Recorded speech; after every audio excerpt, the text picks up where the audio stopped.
But if you're asking me who is the best coach of college football, 2 years isn't going to change my mind for a guy that's been doing it for a decade.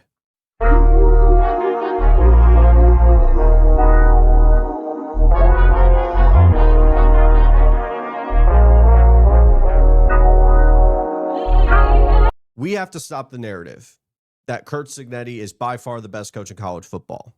Now, what Curt Cignetti was able to do at Indiana was unheard of. You and I, your grandmother, your great-grandmother, anybody on the face of the earth has never seen Indiana go on the run that they just did, because going 16-0 was something that hadn't been done pre-19 or post-1900. So when you see something that you've never seen before in your life, people get very reactionary. People get very emotional. They go to these crazy takes because you see something you've never seen before, so you have to say something that you never thought you'd say before. Kirby Smart is still the best coach in college football. Now, is there a fair argument to give Curt Cignetti the ball and say, hey, man, you're the face of college football right now.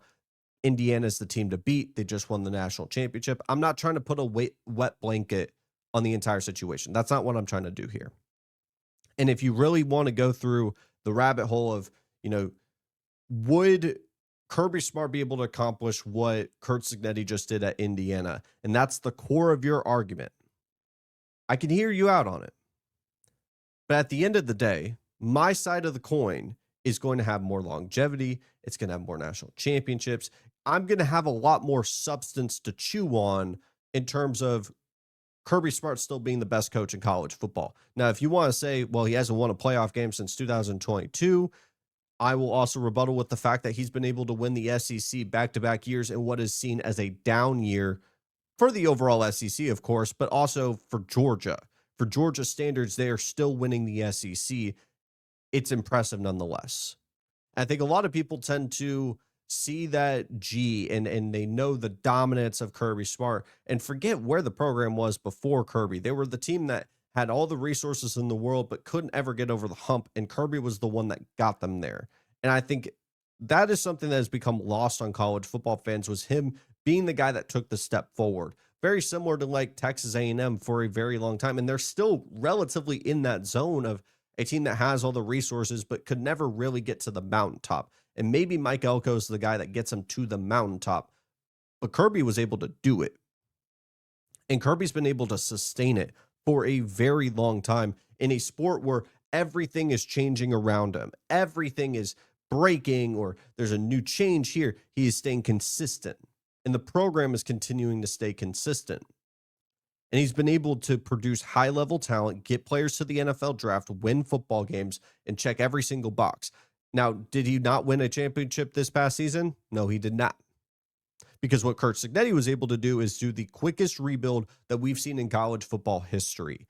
First year, get Indiana to double-digit wins, which they'd never been able to do, and get them to a college football playoff. And then in the following season, go 16-0 and win the national championship and the Big Ten championship following as well. That's incredible. But if you're asking me who is the best coach of college football, 2 years isn't going to change my mind for a guy that's been doing it for a decade. Call a spade a spade. It's very similar to when we were having the conversations with Nick Saban and Dabo Swinney. Dabo Swinney in the prime of the 2010s was someone that built up an incredible culture, incredible rosters, incredible runs, was at eye level every single season, it felt like, with Nick Saban in Alabama. But the reason why I said at the time, and the reason why people did at the time as well, went with Nick Saban, was because not only was he able to do everything that Dabo was able to do, but also have a schematic advantage. And those are the little differences if I'm talking about the best coach in college football, because a lot of people are going to have the same assumption across the board of where we're doing the hypothetical situation. If you swap their positions, what happens with each program? Curt Cignetti, if he goes into the next couple of years and elevates the talent roster, they're one of the most dominant programs in terms of talent, and they're 5 stars across the board, 4 stars, and they're winning championship after championship, then I really have to say he's the best of the best. But you can't make the assumption as the talent roster grows that it's automatically guaranteed, sign, seal, deliver It's yours, that they're going to win the same level. Who knows? Maybe this Indiana team's an anomaly in that this was the right culmination, right ingredients, and you made the perfect thing, and this is the only time we're going to see it. There very well could be the case that we see Curt Cignetti elevate the talent roster like he's been able to do this past transfer portal and for the next following seasons, and the NIL continues to grow. Mark Cuban continues to fund it, and they win multiple championships. And at that point, I wave the white flag. But I'm not just going to let 2 years blind me from sustained excellence that Kirby Smart has. And that's what it is at the end of the day. Kirby gives me some the schematic edge. Kirby gives me the longevity. And at the end of the day, people underrate what Kirby does. I think because they've seen it so many times and they've become so accustomed, their eyes have adjusted to what Kirby's been able to accomplish that they aren't really appreciating what they've been able to see in live time. And I still have Kirby as the greatest coach in college football as of right now.